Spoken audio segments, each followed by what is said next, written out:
Vous connaissez peut-être cette structure, le Centre Pompidou en plein cœur de Paris. Mais le Centre Pompidou, c'est désormais aussi ça, un bâtiment en verre d'un quartier d'affaires de Séoul, en Corée du Sud. En fait, ce bâtiment portera lui aussi l'appellation Centre Pompidou. C'est une annexe du musée parisien à l'étranger. Mais pourquoi les musées ouvrent-ils des annexes à l'étranger ? Déjà, le Centre Pompidou, on parle aussi de Beaubourg, c'est ça, un immense musée ouvert en 1977 à Paris.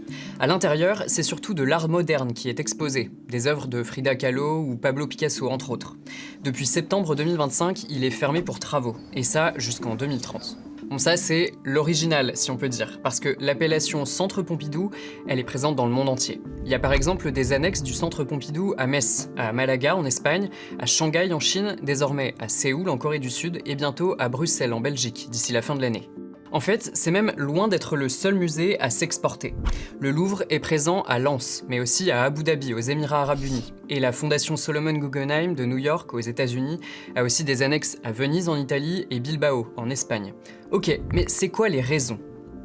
La première, valoriser les œuvres. Les musées peuvent présenter leur collection à un nouveau public, plus seulement à Paris, dans le cas du Louvre-Lens ici par exemple.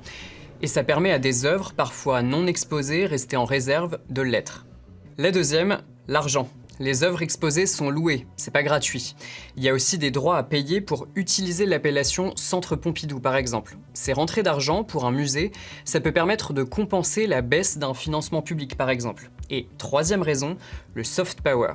Pour la France, avoir un Centre Pompidou à Séoul, c'est faire rayonner son image en Corée du Sud, favoriser les échanges. D'ailleurs, c'est pas anodin, l'inauguration du musée, elle a lieu pour le 140e anniversaire du traité d'amitié et de commerce entre les deux pays. L'art, c'est d'abord un signal pour la paix, pour des valeurs communes, du temps pour l'esthétique, du temps pour l'autre. Et dans le cas de la France, cela a justement un rapport très fort avec cette prétention à une suprématie culturelle qui remonte à plusieurs centaines d'années et qui n'a que peu changé jusqu'à aujourd'hui. Sauf que ce soft power est parfois assez critiqué. Pourquoi c'est aussi controversé ? Il faut revenir en 2017. Les Émirats Arabes Unis inaugurent alors le Louvre Abu Dhabi. Le musée, grand comme 3 terrains de foot, se veut le plus prestigieux du monde arabe.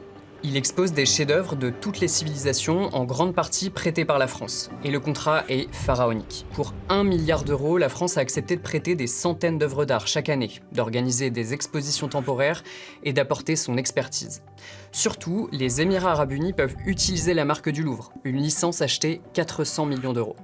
Le projet fait tout de suite polémique. L'ONG Human Rights Watch dénonce des conditions de travail forcées sur le chantier du musée avec plus de 5000 ouvriers immigrés dans un pays loin d'être un paradis démocratique.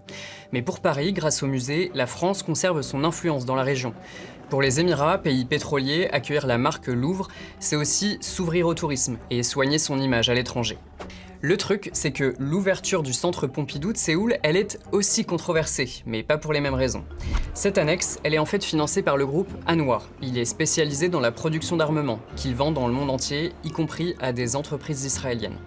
Au-delà de ces liens, le fait qu'un musée français soit associé à une entreprise d'armes, ça plaît pas à tout le monde. Il y a quelques jours, en Corée du Sud, avant l'inauguration, il y avait justement des manifestants devant le musée pour s'opposer à ce partenariat.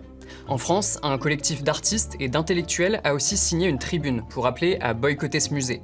Ce qui est reproché, c'est de faire de l'artwashing. Dans le cas d'Hanwha, de redorer son image, améliorer sa réputation grâce à ce partenariat avec le Centre Pompidou.